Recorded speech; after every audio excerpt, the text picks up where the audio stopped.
Okay, so I'm here with Killa Kela. Nice to meet you. Built like an amplifier. Built like an amplifier. Built like an amplifier. Okay, so Kela's working on his new album, Amplified, which, when's that going to be out? Amplified has been wrapped as of like last week.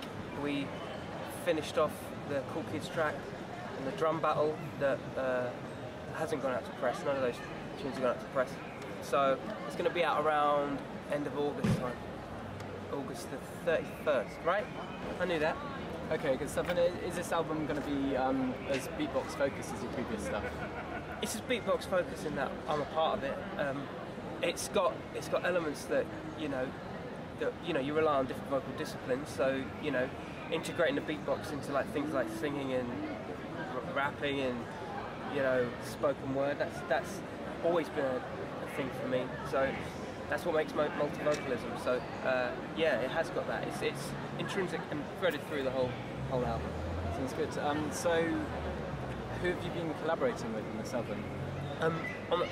On this venture, I've been working with James Russian from Does It Offend You Yet, Martin Russian, who did all the Human League and Joy Division, Buzzcocks, Alan Brax from France, and DJ Falcon from France, the Cool Kids, DJ Craze, Latif,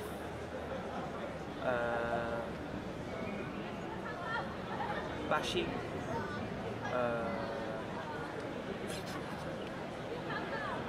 man, so many. Hadouken.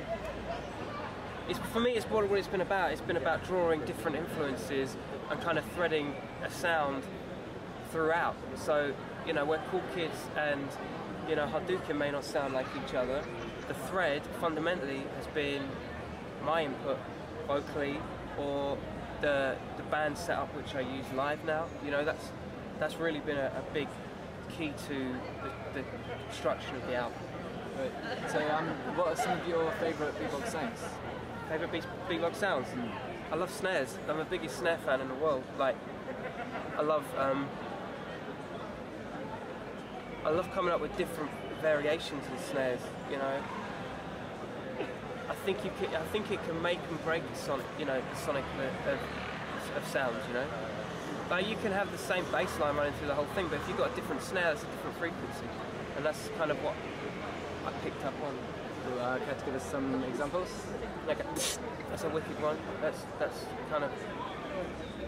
Oh my god! It's a very Killa Kela thing. That's another Killa Kela thing. Those are my favourites. But then you've got all the other candidates. The usual suspects that beatboxers love to use. But I don't know. I just try and give it my own twist, and if anything, I try and develop them so that I can pitch them up, reverse them. I don't know, turn them upside down. I've never been one to kind of conform to like a single sound. And there's some sounds actually that I go out of my way to avoid just because I don't, they shouldn't be in a beatboxer's repertoire, to be honest. Right, so that sounds to me like a very production-focused side to it. So do you think a lot of that's come from sort of influence from knowledge of production, music production? I don't know production. I don't know too much about production. What I know about is being part of a team and being able to write songs. Like the things I pick up on are purely through the live show. And if I hear something that sounds right, I don't know. It's intuition, and it's a little bit. I don't know. I love learning, and I love getting into things, and ultimately, when you pick up on something and you're like, oh man, that's wicked, 2 and 2, there you go, you got 4. And that's really important. But it's not a production thing. I have no interest in being a producer. So how much of your live shows are usually improvised? You have a template for everything, kind of a format. I mean, I've been practicing a hell of a lot lately, so since the album's been done, I've really got, I don't know, I went to the Big Chill House in King's Cross, and I took their speakers and I put them in my house, and I just put the mic on and damaged some walls, and it's just been the best because where with the album I've had to concentrate on what makes a credible, great song, and how do you put that across, put the beatbox across audibly. Now I'm back to what I do and what I love doing the most, and trying to create more synthetic sounds as opposed to more vocal percussive. You know what I'm saying? Okay, so how do you? So anyway, just to answer your question, yeah, there is a lot of freestyling nowadays in my show, and that's what I love now. So how do you differ your live shows from your studio recordings?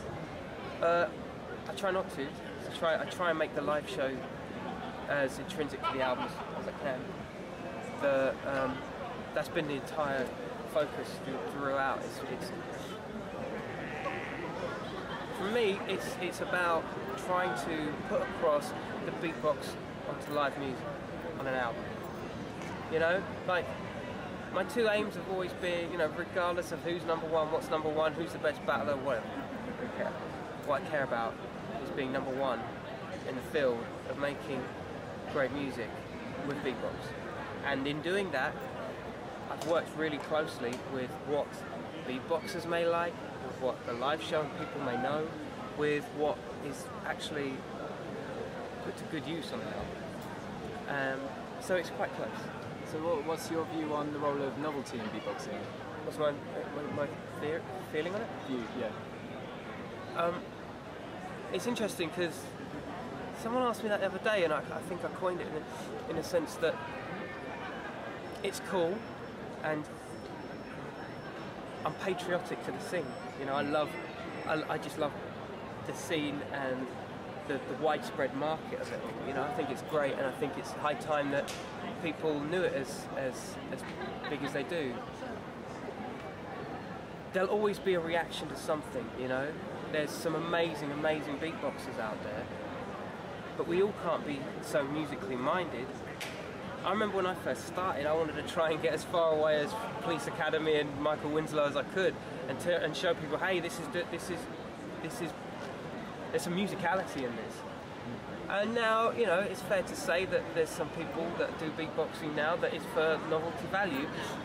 You know, don't take away from the fact that it's a Michael Winslow inspired job, but I'm totally down for, you know, having the balance. You know, there's got to be the two difference.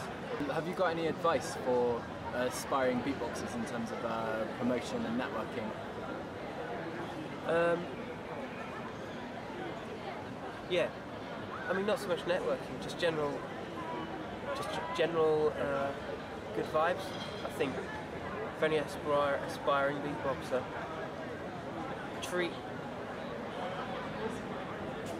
it's like, or any artist for that matter, you know, just shoot above your weight. People may not like you doing something, but it doesn't mean that you can't win their hearts. And as long as you've got roots in what you're about and you believe in it, then just keep going.